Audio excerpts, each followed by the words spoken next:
Praise the Lord.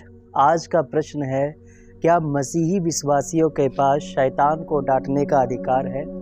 ऐसे कुछ मसीही विश्वासी पाए जाते हैं जो ये विश्वास करते हैं कि उनके पास ना केवल शैतान को डांटने का अधिकार है, परंतु साथ ही उन्हें निरंतर उसे फटकारते डांटते रहना चाहिए। इस तरह की मान्यताओं का बाइबल आधारित कोई आधार नहीं है। शैतान परमेश्वर के विपरीत सर्व उपस्थित नहीं है। वह एक समय में केवल एक ही स्थान पर रहता है और व्यक्तिगत रूप से उसके द्वारा किसी विशेष मसीही विश्वासी को परेशान करने की संभावना बहुत ही कम पाई जाती है। इसमें कोई संदेह नहीं कि उसके पास दुष्ट आत्माओं की एक सेना है जो उसकी इच्छा को पूरा करती हैं और वो प्रत्येक स्थानों पर विश्वासियों की गवाही को नष्ट करने के लिए प्रयासरत रहते हैं। इस बात पर ध्यान दिया जाना चाहिए कि मसीही विश्वासी कभी भी किसी दुष्ट आत्मा से किसी तरह से ग्रसित नहीं हो सकते हैं जिस तरह से अन्य लोग ग्रसित होते हैं। मसीही विश्वासी होने के नाते हमें दुष्ट की उपस्थिति की वास्तविकता के प्रति जागरूक रहना चाहिए। हम विश्वास में खड़े रहने के लिए दृढ़ता से संघर्ष करते हैं। हमें यह बात अवश्य ही पता होनी चाहिए कि हमारे शत्रु केवल मानवीय युक्तियां नहीं बल्कि ऐसी वास्तविक शक्तियां हैं जो अंधकार की सामर्थ्य से निकलकर आती हैं। बाइबल इफिसियों अध्याय 6:12 में कहती है कि क्योंकि हमारा यह मल्ल युद्ध लहू और मांस से नहीं परंतु प्रधानों से और अधिकारियों से और इस संसार के अंधकार के हाकिमों से और उस दुष्टता की आत्मिक सेनाओं से है जो आकाश में है। स्पष्ट रूप से परमेश्वर ने शैतान को पृथ्वी पर सबसे अधिक शक्ति और प्रभाव के उपयोग की अनुमति प्रदान की है और यह सदैव परमेश्वर के प्रभुता के नियंत्रण में है। पहला पत्रस अध्याय 5:8 में बाइबल हमें बताती है कि शैतान एक गरजते हुए सिंह के समान शिकार की खोज में रहता है और इस प्रयास में रहता है कि किसको फाड़ खाए। इफिसियों अध्याय 2:2 में लिखा है, जिसमें तुमने पहले इस संसार की रीति पर और आकाश के अधिकार के हाकिम अर्थात उस आत्मा के अनुसार चलते थे जो अब भी आज्ञा ना मानने वालों में कार्यरत रहता है।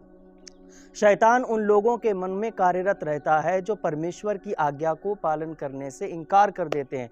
प्रत्येक व्यक्ति जो सर्वोच्च परमेश्वर के नियंत्रण में नहीं है वह शैतान के नियंत्रण में जीवन व्यतीत कर रहा है। जैसा कि प्रेरितों के काम अध्याय 26:18 में लिखा है कि तू उनकी आंखें खोले कि वे अंधकार से ज्योति की ओर और शैतान के अधिकार से परमेश्वर की ओर फिरें और पापों की क्षमा और उन लोगों के साथ जो मुझ पर विश्वास करने से पवित्र किए गए हैं मेराश पाएं। और दूसरा कुरिन्थियों अध्याय 4:4 में लिखा है, और उन अविश्वासियों के लिए जिनकी बुद्धि इस संसार के ईश्वर ने अंधी कर दी ताकि मसीह जो परमेश्वर का प्रतिरूप है उसके तेजों में सुसमाचार का प्रकाश उन पर ना चमके।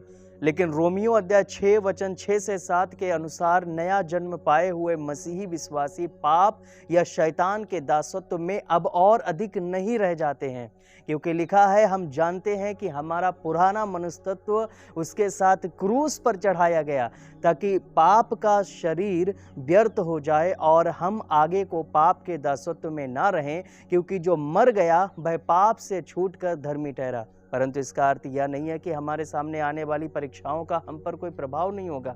बाइबल मसीही विश्वासियों को शैतान को फटकारने डांटने की नहीं लेकिन इसका सामना करने की अनुमति प्रदान करती है। याकूब अध्याय 4:7 कहता है कि इसलिए परमेश्वर के अधीन हो जाओ और शैतान का सामना करो तो वह तुम्हारे पास से भाग निकलेगा।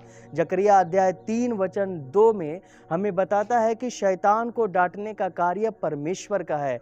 यहाँ तक कि नए नियम में यहूदा की पत्री वचन 9 में मिकाएल स्वर्गदूतों में एक सबसे अधिक सामर्थी स्वर्गदूत ने भी शैतान के ऊपर दोष लगाने के लिए हियाव नहीं किया, अपितु उसने यह कहा, प्रभु ही तुझे डांटे। शैतान के आक्रमणों के प्रति उत्तर देने के लिए एक मसीही विश्वासी को मसीह से सहायता के लिए आग्रह करना चाहिए।